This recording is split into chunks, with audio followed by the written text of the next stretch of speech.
That's a classic, that's quite a common thing that you mentioned, about having high spiritual experiences and then wanting it back again. Yeah. And Mooji says the same thing, just forget about it. Because the problem, of course, is that you don't get an attachment, like an obsession, an obsessive thought. I want that experience back again. I want that experience back again. I want that experience back again. I have to get it back again. So having had a spiritual experience, if you have an obsessive thought that you just want it back again, and you just like, God, why isn't it back? You know, I've done all this work. Then that in itself is a block. So for me, it's like, actually, that is good advice. Just forget about it. Yeah. But carry on.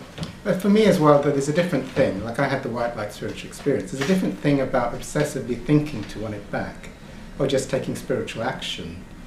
And but it's not with an obsessive head.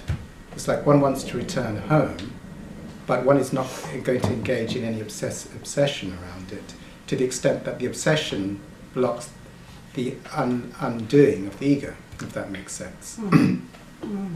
So yeah, it's great, but then I don't want to have an obsession about, because that obsession to get it back will also be a block to experiencing it ever again.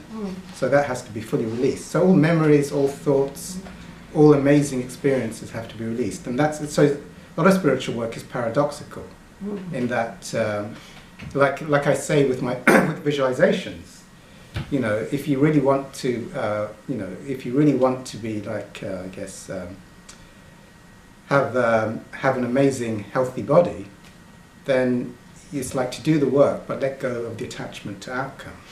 So it's like, oh, I have to have an amazing body, and I'm going to do this work, and in 3 weeks' time, I'm going to have it. You know, then it's like that in itself is like a vibration of lack, and then that means it's just not going to come. But also with the same thing with the white light spiritual experience. You know, it'd be like, if I've had the white light spiritual experience, and then the ego goes, I call my ego Fluffy. The Fluffy just goes, I want it back, I want it back, I want it back. God, give it to me back. That in itself is a block for the experience to come back. I was just thinking, even like our own human behaviour, like if people were to change, or I don't know what to say actually, they can't help being any other than they are. But even with, say, speaking for myself, for example, like it feels like I'm making decisions towards a spiritual path, but that might just be like a karmic unfolding. Or yeah, that's a good point. And I have to admit, I'm not 100% certain, I'm not enlightened, but my understanding of it is that Hawkins says, like there's a big argument between free will, or is there free will, or is there no free will? Is everything just happening as it is happening, and there isn't a choice?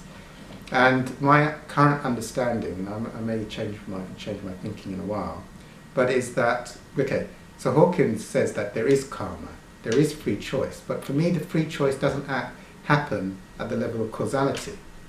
So, like we say, the Course says, and also Hawkins says, agrees with the Course, that there is no causality in the world. So what that means is that, let's say the observer or the perceiver witnesses stuff out there. So the whole world is perceived out there. So like I can see a glass of water on the table, but I can also perceive my thoughts as well. So the thoughts, so the ego tends to think that it has the power to cause phenomena in the world, and it has the power of choice. But for me, it's more like intentionality. It's more like at the level of prior to form, but that an intention is set, and that tends to have an influence. Like one can have an intention to be spiritual. Now, the ego might think, in its thinking, which is in the world of causality, that it has the power to stop its behavior, you know, or it has the willpower to do this or that. So it's not really, it doesn't have that power at that level of causality, but if the intention is set, there can be a higher likelihood of that occurring. So the karma, so for, like Hawkins would say, like there would be no karma if there wasn't sort of a free choice. But the choice for me is not at the level of causality, external, but it's more at the spiritual, in the spiritual realm, prior to the realm of external causality. And that's more in the level of intentions, as I see it.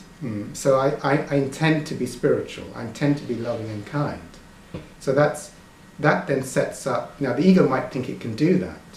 You know, I might have a thought saying, I'm going to be nice and polite to everyone that I meet from now on. You know, because I have the power. My ego says I have the power to do that. But then, you know, I might meet someone in the street and just tell them to move out of the way because I'm just angry. You're walking too slow. So, but by having the intention, which is at the level of spirit, that was like a karmic choice. So it just means there's a greater likelihood that, and then that, just having that intention is very, very powerful. If that's my intention for life, that will slowly change me from someone who's very self-centered and selfish and resentful and holds grievances. But it tends to modify what happens until eventually that becomes much more of a likelihood. So that for me is the, I forgot what I was talking about now, but what was the question?